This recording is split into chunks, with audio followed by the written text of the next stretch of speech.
Hi, ഞാൻ ഇന്ന് നിങ്ങളോട് പറയാൻ പോകുന്ന സബ്ജക്റ്റ് വിശ്വാസ ജീവിതവും പരീക്ഷണങ്ങളുമാണ്.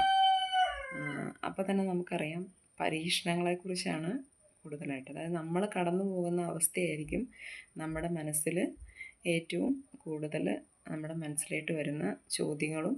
അപ്പം അത് റിലേറ്റഡായിട്ട് ഒരു ചെറിയ ടോപ്പിക്ക്.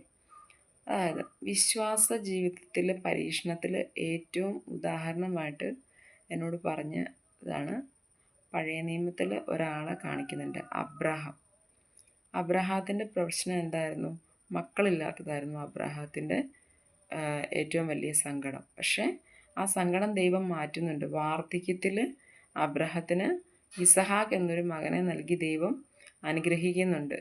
അത് കഴിഞ്ഞ് പിന്നെ വരുന്ന വചനഭാഗങ്ങളിൽ ദൈവം അബ്രഹത്തോട് ആവശ്യപ്പെടുവാണ് തൻ്റെ മകനെ ദൈവത്തിന് ദഹനബലി അർപ്പിക്കാനായിട്ട്.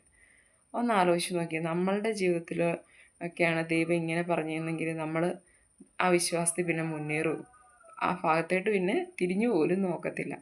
പക്ഷേ അബ്രഹാം ദൈവത്തിൻ്റെ വിശ്വസ്ത ദാസനായിരുന്നു അബ്രഹാം. അപ്പം ഒരു കുഞ്ഞിന് വേണ്ടി അബ്രഹാം ആഗ്രഹിച്ച് വാർദ്ധക്യത്തിലാണ് ആ കുഞ്ഞിനെ ദൈവം കൊടുക്കുന്നത്. ആ കുഞ്ഞിനെയാണ് ബലി കൊടുക്കാനായിട്ട് ഇപ്പോൾ ദൈവം ആവശ്യപ്പെടുന്നത്.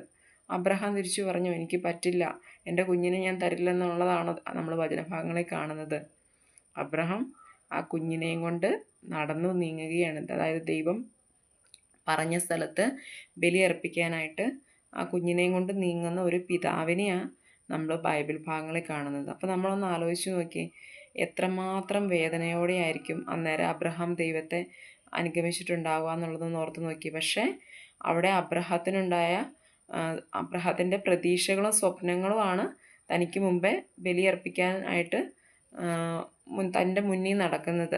അപ്പോഴും ആ കൊച്ചു ചോദിക്കുന്നുണ്ട്, യാഗബലി അർപ്പിക്കാനാണെങ്കിൽ അതിനുള്ള കുഞ്ഞാട് എവിടെയെന്ന് നിഷ്കളങ്കമായ കൊച്ചു ചോദിക്കുന്നുണ്ട്. അപ്പം അബ്രഹാം എന്താ പറയുക, നമുക്ക് സമയമാകുമ്പോൾ ദൈവം തരുമെന്നും പറഞ്ഞ കുഞ്ഞിനെ ആശ്വസിപ്പിച്ച് മുന്നോട്ട് പോവുകയാണ്. അങ്ങനെ 3 ദിവസം കൊണ്ടാണ് അബ്രഹാം ആ ബലി അർപ്പിക്കുന്ന സ്ഥലത്ത് എത്തിയെന്ന് ബൈബിളിൽ പറയുന്നുണ്ട്. അപ്പോൾ അവിടെ ഒന്നും 3 ദിവസമായിട്ടും ദൈവം അവിടെ ഒന്നും ഇടപെടുന്നില്ല.